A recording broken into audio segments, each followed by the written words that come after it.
Greetings! Today I'm excited to explore and dive into a key aspect of Tolkien's genius, and it's actually one that speaks directly to his destiny and the warrior spirit within each of us. So in this new series of videos I'll be using the gene keys as a system to reveal whole new dimensions of Tolkien's legacy.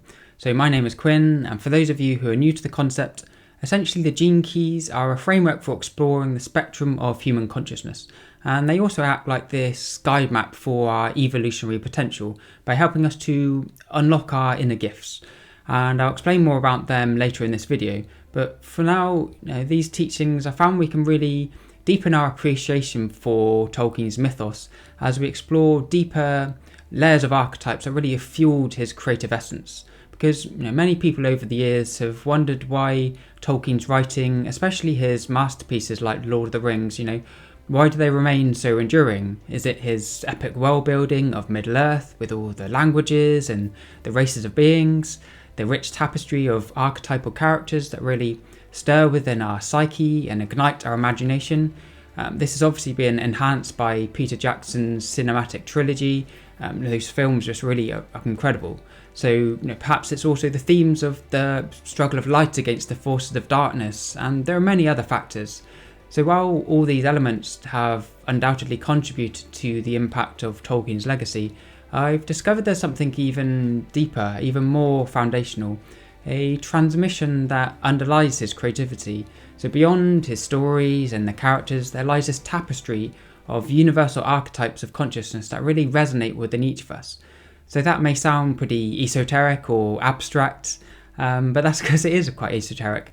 However, my role as a Gene Keys guide is to really bring this alive for you so it can really enrich and empower you on your own life path. So I'd love to share this insightful way of appreciating Tolkien through the lens of his Gene Keys, and specifically in this video I'll explore the Gene Key of Tolkien's life's work as his highest expression. And so this is Gene Key 38, which is the path of the noble warrior. Okay, so how Tolkien awakens the warrior spirit within you, the 38th gene key that unlocked his life's work. So here we can see Tolkien's gene keys profile, and this is based on his birth data. However, the gene keys are a very different system than traditional astrology. So in this video we're going to look at Tolkien's life's work, and this is gene key 38 as a line 4. And so gene key 38 has this shadow of struggle. So this is all about meeting obstacles with resistance or deflation, or just fighting for the sake of fighting without any sense of purpose. So it's like a meaningless fight. And then the gift of perseverance, it was all about embracing obstacles and aligning our energies into a fight worth fighting. It's about fighting for an ideal or a higher purpose. And then the highest essence, the Siddhi, is this Siddhi of Honour. And so this we're going to explore much more deeply in this later half of this video. So this is all about the highest warrior code. So the noble warrior is all about facing opposition with courage and conviction. So we have Samwise and Frodo in the back here, this epic scene in Mordor. So this is all about how struggle catalyzes our transformation as it forges our inner strength. And true warriors fight not for conflict, but for a noble cause. So that's a brief little overview introduction into this gene key. And so the gene keys are this codebook of consciousness, and this is called the spectrum of consciousness. So there are 64 gene key archetypes, and as you can see there are these shadow expressions for each of these archetypes. There's a gift expression and then a Siddhi. But also interestingly, every shadow also has a repressive nature or more introverted nature, and also a reactive nature. So this gives us a great broad spectrum of different archetypes to express the human experience. And to connect it to Middle-earth and Tolkien-esque type of literature, we could see how the shadow aspect is the ring bearer. So this is the ring bearer as the part of us must transform our personal and collective shadows. And then the gift is the torch bearer as the one who shares their gifts to illuminate the path for others. And then the Siddhi is the light bearer as the embodiment of transcendent wisdom. And so in the context of elven wisdom and the stars and the gene keys, we could see in Tolkien's lore how the elves really honoured the stars as guiding lights. And then there's this famous quote, which is, or saying, is "the star shines on the hour of our meeting." But we could really say how a star shines on the hour of our birth. And so the gene keys are this system, this map that really reveals the patterns of celestial imprints that offer us insight and shape our destiny. So this is Tolkien's gene keys constellations. This is the map of these different archetypal energies that imprint and informed his destiny. And so the sphere of the life's work is all about what we're here to do. It's also our creative expression of our inner genius. So it's about tapping into expresses the light within us and radiating that genius without. It's also a quality of consciousness that we're here to cultivate and refine over a period of time, which is why it's called our life's work. So Tolkien's life's work again is this gene key 38. And so this is a graphic from the genekeys.com website in the Living Library. I believe Elijah Parker designed this, so kudos for Elijah for creating such a cool graphic. And so there's lots of different elements to this gene key, and as you can see, it has a connection to our adrenals. It's in the codon ring of humanity, and the subtitle for this is called the Warrior of Light. And this gene key also has a association with what's called human design gates, and so this gate happens to be in the root center, and this is all about our pressure to evolve. So now let's dive into gene key 38. The following descriptions I've derived from the Gene Keys book by Richard Rudd, and this is called Embracing Your Higher Purpose. Toward the end of this presentation, I'll explore the Siddhi of Honour and the Highest Warrior Code, and this is where I'll feature some direct quotes from this book. However, when I explore the Shadow of Struggle and the Gift of Perseverance in just a moment, these are distillations and embellishments of Richard's writing that I wrote for my own body of work called Gene Keys Quest, which you can learn more about by using the link below. So the 38th Shadow of Struggle. This is a subconscious belief that life is meant to be hard. The innate fear of the meaninglessness of existence. Meeting opposition with resistance or deflation. Fighting for the sake of fighting. And stubbornness, unable to hear the other side. So those are kind of like some of the qualities that kind of go into this shadow of struggle, along with many other qualities. But those are just kind of points for our contemplation. So the 38th shadow of struggle can evoke profound sadness and restlessness in individuals who are uncertain about what causes are genuinely right for them. With a tenacious fighting spirit, they may find themselves entangled in unnecessary arguments and conflicts. So every shadow, as I mentioned, has a repressive nature and a reactive nature. And so the repressive nature here is defeatist, unable to channel vast life force into a worthy cause, diminishing their enthusiasm as tension builds up in their body.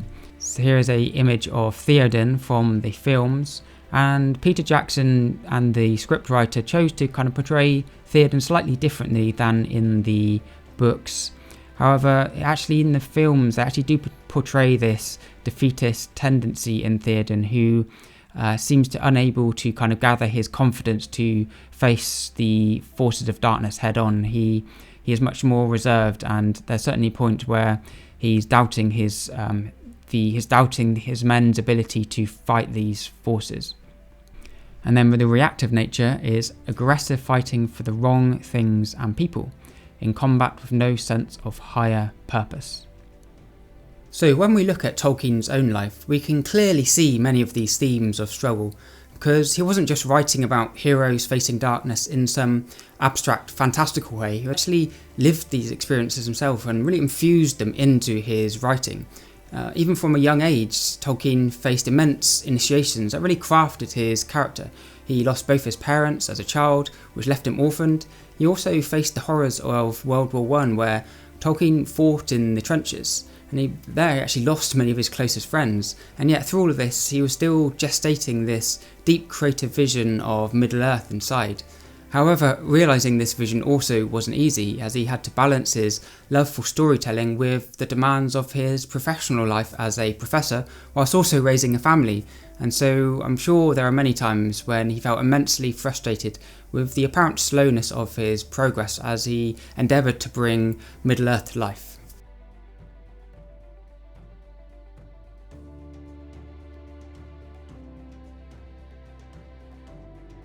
But Tolkien didn't just struggle with no higher purpose, he persevered with heartfelt commitment, and this is where we see his 38th gift of perseverance really shine in him. Despite all his setbacks, he never gave up on his vision.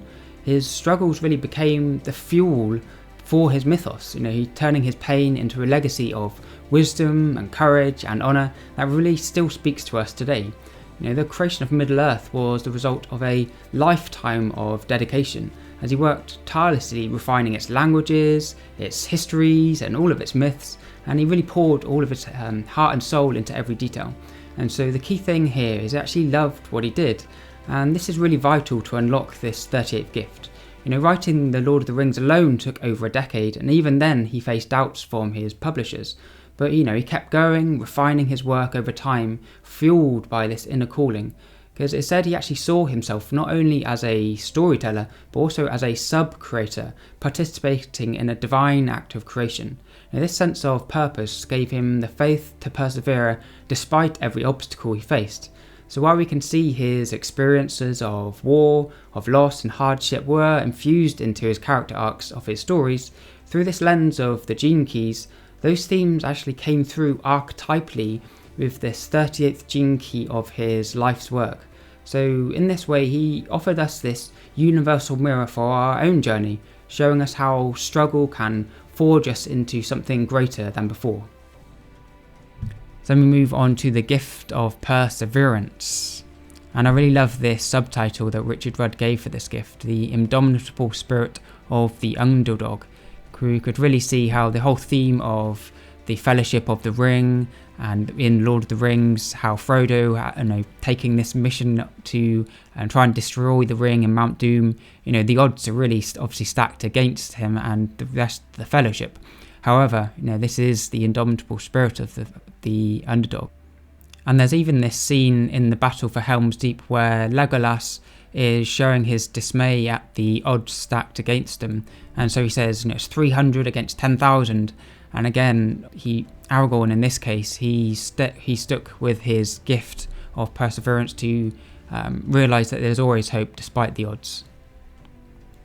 And then Frodo and Samwise facing Shelob in Shelob's lair. Tolkien, even in the books, actually uses the exact term, the indomitable spirit of Samwise, as he really faced Shelob in to defend Frodo at that point in the story. So the gift to awaken your warrior spirit. So the following are distilled excerpts from my own distillation interpretation of this gift using Richard Rudd's work as my inspiration. So the 38th gift of perseverance. In the context of spiritual evolution, all life forms struggle in some way, spanning from elementals in the mineral kingdom to enlightened masters in the spiritual realms, as obstacles serve as natural catalysts for life's evolution. This gift compels us to step beyond our comfort zone so we can ascend to the next echelon of our potential. Higher beings revel in the challenges within their sphere of influence, understanding that it is through these trials that they refine and perfect themselves. Our incarnation in the earthly realm serves as a training ground for our soul, offering a unique opportunity to embrace the profound value of contrast within the realms of duality. The trials of our life craft our character, test our devotion, and awaken dormant inner strength, forging us with unparalleled resilience. So maybe you can understand how using this philosophy in each of our lives can really help us to unlock this inner warrior spirit to really face the trials of our life with honour and courage. So fighting for a noble ideal with love. So embracing this gift, we become the sacred warrior of light. Throughout our life, we are called to draw out this inner warrior spirit and align our energies towards a cause worth fighting for. Discovering and dedicating ourselves to this higher purpose becomes a monumental endeavour, yet when we wholeheartedly pour our heart and soul into our mission, a unique sense of joy and fulfilment permeates our entire being, allowing our true radiance to shine forth. Fueled by a heartfelt yearning to positively impact the world, this gift empowers us to express our opinions courageously, even in the face of potential controversy. So we could even see how Tolkien himself had to really stand up for his belief in mythic fantasy and the belief that myths can convey these universal truths. So standing up for causes that demand the voice becomes a righteous mission, giving us the strength to persist until love triumphs over our fears. So it's about standing up for causes and having that perseverance to really fight for what we believe in. So each of us possesses the inner light to combat the shadows. So by honouring ourselves, the message of our higher purpose will prevail. Our unwavering commitment to higher principles serves as inspiration, encouraging others to stand up for their own values and ideals.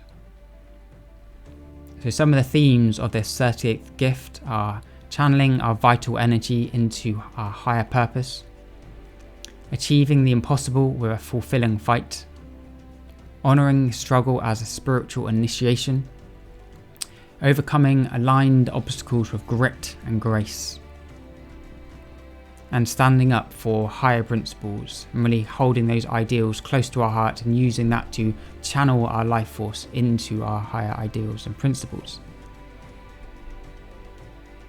So here's a list of some of the ideals, causes and messages that Tolkien kind of really wove into his work and his life path. So the protection of nature as sacred, he certainly expressed his concern for excessive industrialization and modernism.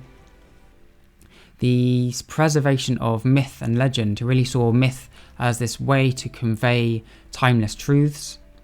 The power of language, as a philologist, he really wanted to study all these ancient languages, and he actually created Elvish languages for his legendarium for the Silmarillion.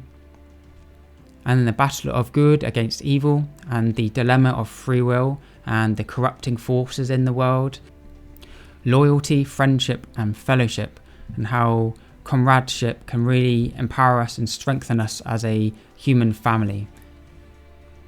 And humility, duty and honour, so it's all about working in integrity for service rather than showmanship. And divine providence and the unseen hand, you can really see how through his stories this theme of divine grace, blessing individual characters at different stages, and this is part of his own spiritual beliefs. And then home and hearth, really believing in the simple things of life. Traditionalist, honouring the human heart and the traditions of the human heart. So we can see Tolkien really fought for his ideals, using his mastery of words to convey his mythos and his deep inner vision of Middle-earth. Now his perseverance wasn't just about finishing a book, it was about carrying a message that really stand the test of time. As it was said, he actually sought to create or even restore a myth for his home country of England.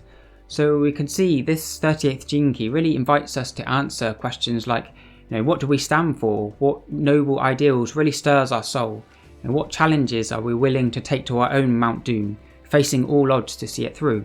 And how can we galvanise our energy, our struggle into something more meaningful, something that really serves a higher purpose? And where can we in our life really meet adversity with greater honour rather than resistance or defeat? Because these angles of inquiry can really invoke the warrior spirit within us. And one of the teachings in the Gene Keys is also about transforming our tendency of becoming victims of circumstance rather than using circumstance as opportunities to respond creatively. And this is where all the 64 gifts comes in. For me personally, this journey creating and living my own life vision quest over many years, and more recently developing Gene Keys quest, has really tested my perseverance as I've traversed some somewhat challenging terrain bringing this all to life. And so right now I'm actually feeling pretty battle weary. So this Gene Key is not surprisingly quite relevant for the theme of my life at present. But I've really kept going because I really believe in what I'm creating, and I have a love and a passion for this work, and it's really an expression of who I am and the path of my destiny. So every gene key is also connected to a hexagram within the ancient Chinese I Ching. So this is hexagram 38, which is called opposition. So this is fire over lake. So this is all about the power of differentiation. So whilst there's many other descriptions for this hexagram, I thought I'd just highlight a few themes which relate to this gene key. So it's all about honouring life's natural friction as this force which can really shape our individuality. It's also about inner alignment. Rather than reacting to life, it's about acting from a place of inner truth and purpose. And then also honouring the evolutionary tension that actually provides this impetus. So this bridges us nicely onto the gene keys and the 6 line variations. So every hexagram has one of 6 lines, and so when we look at these for the gene keys, they add a qualitative lens to the gene key. So just so you're clear around what I'm meaning, the gene key number is before the decimal point, and then after the decimal point is a line number 1 to 6. So here we have Tolkien had a gene key 38 as a line 4, so this was subtitled The Server. So it's all about community, warmth and bonding. About networking, friendship and fellowship. So we can really see how Tolkien embodied this from his connections with C.S. Lewis and other writers in the Inklings, where he could really share his writing and his work. Open-heartedness and feelings. So we can see this quality in Tolkien really wanting to honour his readers in the best way he could when people expressed interest in his work. So influential storyteller, because this is all about sharing from the heart. So this is about sharing human stories and even mythic stories. The line 4 also bestows this unique form of focus and conviction. So this is how this influence can be really convicted in its beliefs, and it can therefore influence humanity in a really profound way. And this is also about externalization of the inner world to the outer world. So whereas a line 1 has this deep introspective quality, the line 4 has to kind of connect to that line 1, but then externalize it to the wider world and to the wider humanity. However, in order to do that, it does require some solitude to really ground in the strength of the line 1 in order to share with its community. So now we move on to this divine essence, or the Siddhi of Honour. So these are excerpts from the Gene Keys book by Richard Rudd. So honour is a dynamic living energy field in itself. It is the Siddhi that dawns when the warrior archetype reaches its ultimate potential. So here's a famous scene from the film where Aragorn is just about to face the forces, the armies of Mordor, and he's just about to say for Frodo. So I thought this quote really reflects this scene. So what then constitutes an act of honour? Honour is rooted in a love so pure that it sacrifices itself without a thought to serve a higher aspiration. In this case, it's allowing Frodo to attempt to destroy the One Ring in Mount Doom. However, Richard Rudd does state, many appalling acts are committed in the name of honour. Only if they have the effect of uniting all people involved, and if they contain mercy, are they honourable. In this sense, the whole essence of honour is contained in the expression of honouring another.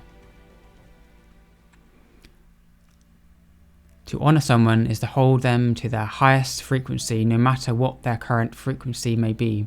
So I really feel that Gandalf embodied this quality of honour through honouring Gollum despite his corruption, essentially. And so when Frodo was talking to Gandalf at the beginning, he really kind of says about how he wishes Bilbo killed him when he had the chance, but in Gandalf's wisdom, he really sees how, who are you to say whether he should live or die? He still may have a part to play in this story, and indeed he did. So then Gandalf as the Light Warrior. So in our ancestral past, this Siddhi has long been deeply associated with conflict and war. However, at the Siddhic level, this association is symbolic rather than literal, for the 38th Siddhi fights to bring an end to all human conflict. At times, it may enter into human conflict and sacrifice itself to bring about that end. Nonetheless, in truth, this Siddhi, like all other Siddhis, is based upon the utter respect for all sentient life. The ultimate fight, then, is the fight against fear. This has been symbolised forever by the forces of light fighting against the forces of darkness. So we could even see how Gandalf, being one of the Maya, one of the Astari wizards, kind of sent to Middle-earth to help fight against Sauron's forces, but rather than fighting in a physical sense, even though he did, he was like this guide for honouring the path of men to really fight their own fight, and he really he was fighting against the beings of his equal stature. So he was fighting the Nazgul, for instance, and he was this wise wizardly guide with carrying this Siddhi of Honour.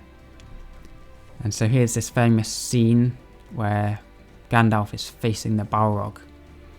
As the true warrior of light, the 38th Siddhi does not fight the lower nature, rather it absorbs the forces of darkness deep inside itself through its actions, and in so doing shines out with an immense purity in the world. So we can see how Gandalf, after facing the Balrog, goes through this process of transformation and purification, transforming from Gandalf the Grey into Gandalf the White. People in whom this Siddhi manifests are the highest form of warrior. They become the holy warriors, those people who cannot be tarnished by the world, but who surmount the most awesome obstacles. The 38th Gene Key, as we have repeatedly seen, loves a fight. These people have raised the frequency of the fight to a dance, to sacred theatre, and upon that stage they play their role with utter surrender. To Tolkien and the theme of death. So Tolkien in his interviews he's known to really feel that part of his work carries this theme of death, and it's not surprising knowing that he has this Gene Key as his life's work. So the 38th Siddhi is closely allied to the theme of death. Honour and death have always been closely associated. This is because the ultimate honour is to give your life for the sake of others. And so we can really see how this is reflected in this scene with Samwise carrying Frodo up Mount Doom. And in the audio contemplations of this Gene Key, Richard Rudd even speaks about his uncle who fought in the Second World War as a lieutenant, and how he was injured after being attacked by an air raid, and the medic came up to him, but he kind of ushered the medic away to help his own men before himself, and after that the medic came back and he had already died. So this is kind of reflecting this theme of honour. So in the mythos of honour, so every true act of honour endures forever. People never forget the truly great lives, as their stories are told and retold down the ages. The Siddhic energy of the original being simply continues inspiring and liberating others. This is because the highest potential within every human being resonates to the field of honour. When we hear or tell of a great act or a great life, whether it is contemporary or a myth from the past, it reminds us of who we truly are, warriors fighting to overcome and dispel our personal and collective fears. So we could really see how Lord of the Rings is this mythos of honour. So Richard says, this shows us the true nature of honour, to unleash a chain reaction resulting in a stream of dynamic, liberating energy lasting for generations and generations. So I really feel that, Lord of the Rings is going to go on inspiring people, especially now with the cinematic trilogy. Whole new generations are inspired by this mythic story of carrying this transmission of honour through for the world. So Richard says, true honour comes as a knowing, as an undefinable gratitude to life. It may be inspired by a person or an action or story, but the honour itself is the uniting force, the blending field. It is the transcending factor that connects the one heart to the many, and that brings us closer to life and to each other. Honour is something so quiet, and yet it elicits such a burning fire when we hear or see or feel it. So this is Richard Rudd from his audio contemplation on honour. And yet, Richard also says, we often think of honour as connected to death. To die with honour is a great thing, but perhaps equally powerful is to live with honour. So, in conclusion, the purpose of this video has been to explore Tolkien's legacy through the lens of this 38th gene key, and in so doing, hopefully offering a fresh and new perspective and understanding of the resonance of his work. As Tolkien really embodied and expressed himself through this archetype, he created characters like Aragorn or Gandalf, Samwise or Frodo, and they each individually really reflected and expressed this Siddhi of Honour in their own way. And at the start of this video, I also mentioned how I felt that Tolkien's work really conveyed a transmission beyond the surface level of the words, and I hope I've clarified what I meant by that. This is his brand expression, his sword of honour. Yet this transmission is not just his alone, as each of the 64 gene keys holds a fractal of honour, because the gene keys explore the hollow fractal nature of reality, which is how everything corresponds archetypally with everything else. So what is your sword of honour that you're really here to wield and live out through your heart? I'm here to wield my brand sword of purity. You may already have an inner sense of what that is for you. However, if you create your gene keys profile, you'll see a gene key right at the top, which is specific to you as your life's work and your brand sword. So your gene keys profile really reveals the spiritual curriculum you were given at birth.